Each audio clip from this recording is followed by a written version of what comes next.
Transparency international Bangladesh TIB কি আওয়ামী লীগের agent হিসেবে কাজ করছে?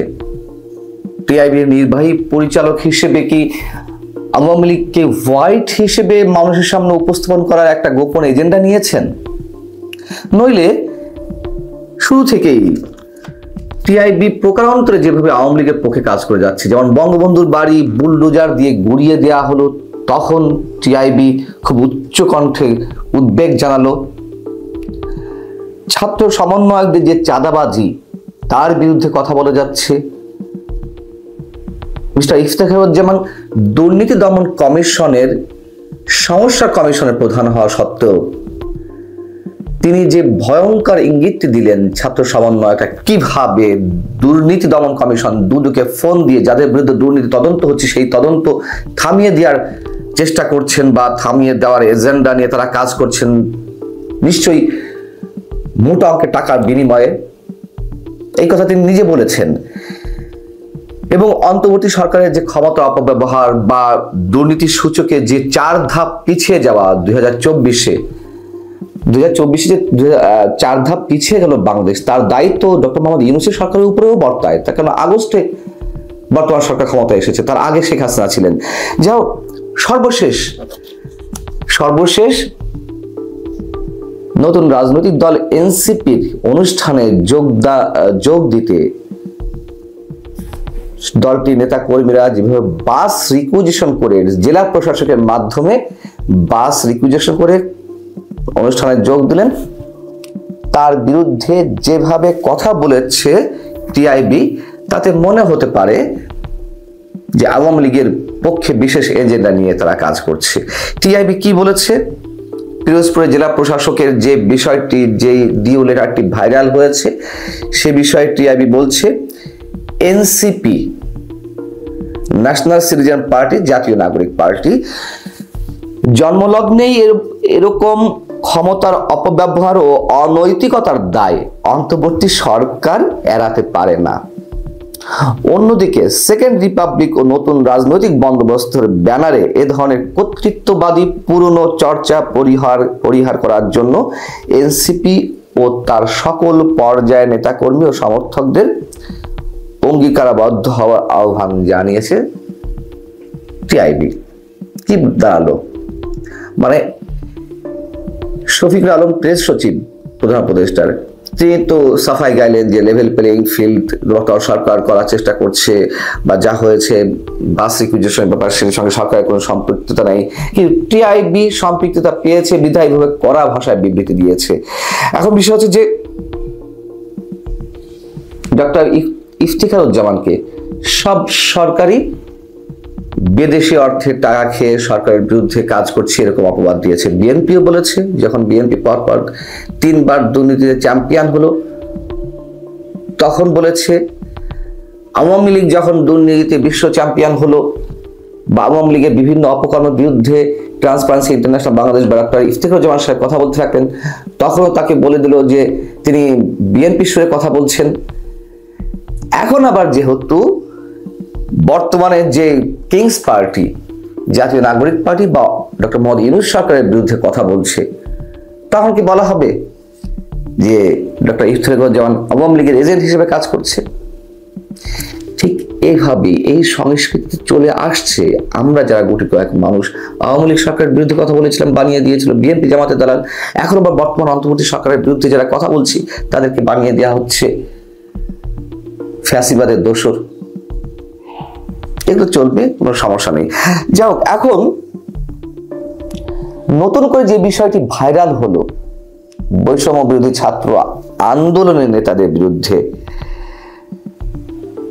রংপুরে বৈষম্য বিরোধী ছাত্র আন্দোলনের নেতা নাহিদ হাসান খন্দকার, রংপুর মহানগর শাখার মুখপাত্র, তিনি একটি কোম্পানির কাছে, প্রতিষ্ঠানের কাছে 1 লাখ টাকা চাঁদা দাবি করলেন। কেন চাঁদাটা দাবি করলেন? কিসের, মানে কি যুক্তি দেখালেন? তিনি বলছেন যে সংগঠন চালাতে তো অনেক খরচ হয়, জানেন না, আমাদের টাকার প্রয়োজন। কি উপলক্ষে দাঁড় করালেন?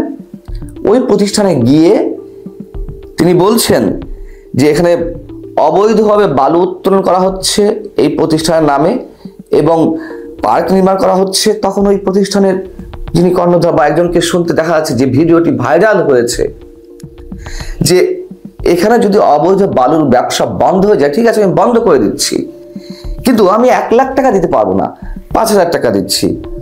তখন তিনি বলছেন না না, সংগঠন চালাতে তো অনেক টাকা খরচ হয়, বোঝেন না আপনারা, আমরা কি করছি, টাকা দিতে হবে, টাকা যদি কমাতে চান বড় ভাইয়ের সাথে কথা বলেন। এর পরিপ্রেক্ষিতে যখন গণমাধ্যমের পক্ষ থেকে জানতে চাওয়া হলো নাহিদ খন্দকারের কাছে যে ভিডিওটি ভাইরাল হয়েছে সেখানে তো আপনি কেন 1 লাখ টাকা চাঁদা দাবি করছিলেন, তখন তিনি কি বললেন, মানে নতুন এক সংস্কৃতি শুরু হয়েছে তাদের। তিনি বললেন যে আমরা জানতে পারলাম যে অবৈধভাবে বালু উত্তোলন হচ্ছে, আমরা বিষয়টি ঠেকানোর জন্য সেখানে গেলাম, সেখানে যাওয়ার পর ওখান থেকে আমাকে একজন ডেকে দিলেন যিনি বিএনপি করেন, এক জায়গায় নিয়ে আপনারা দেখতেই পাচ্ছেন যে আমাকে টাকা দিচ্ছিল, আমি টাকা নিতে চাচ্ছিলাম না, সবই সত্য, টাকা 5,000 টাকা দিতে চাচ্ছিল, সেই টাকা নিতে চাচ্ছিল না, কিন্তু 1 লাখ টাকা দাবি করছিল, এগুলো তো আমরা দেখেছি ভিডিওতে। এবং ওই যে প্রতিষ্ঠানটি যাদের কাছে টাকা দাবি করা হয়েছে, গ্রিন সিটি ইকো পার্ক প্রকল্প, এর ব্যবস্থাপক বেলাল হোসেন তিনি গণমাধ্যমকে বলছেন যে আমার পার্কে পুকুর তৈরির খনন কাজ চলছিল, অবৈধভাবে বালু উত্তোলন হচ্ছে বলে নাহিদ খন্দকার 1 লাখ টাকা চাঁদা দাবি করে।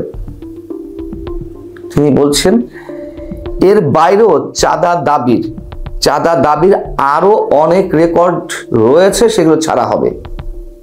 বিষয়টিকে বোঝা যাচ্ছে, আমরা কি বুঝতে পারছি বিষয়টি? এর আগে আমরা দেখলাম যে সংস্কৃতির কথা বলছিলাম, যেখানে এরা ধরা পড়ছে তখনই একই ধরনের গল্প তৈরি করে ছেড়ে দেওয়া হচ্ছে।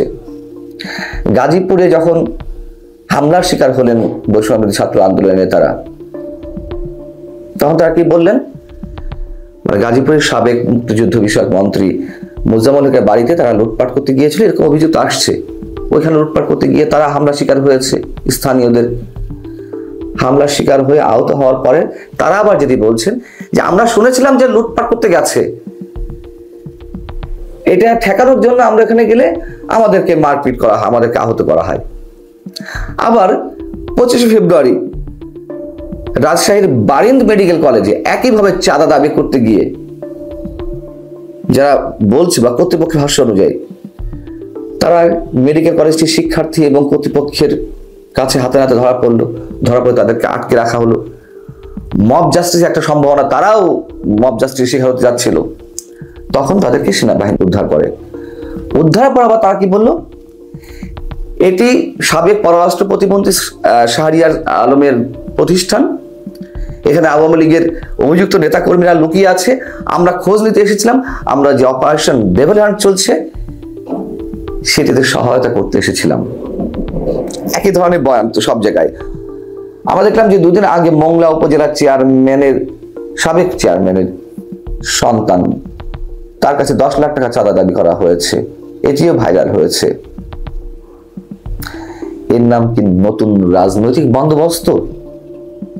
আমরা আশাহত হচ্ছে দিনকে দিন আরো তীব্রভাবে, যা কিছু এক এক করে আসছে। এবং যেসব চাঁদাবাজির অভিযোগ পাওয়া গেছে, কারোর বিরুদ্ধে কোনো অভিযোগ নিয়েছে বৈষম্যবিরোধী ছাত্র আন্দোলন? হয়তো 2-4টি বিরুদ্ধে অভিযোগ নিয়ে বলবে না আমরা তো ব্যবস্থা নিচ্ছি। সারা দেশেই তো এই ধরনের অভিযোগ, যেখানে ইফতেখার জমানোর মতো মানুষ দুদকের রেফারেন্স দিতে পারে,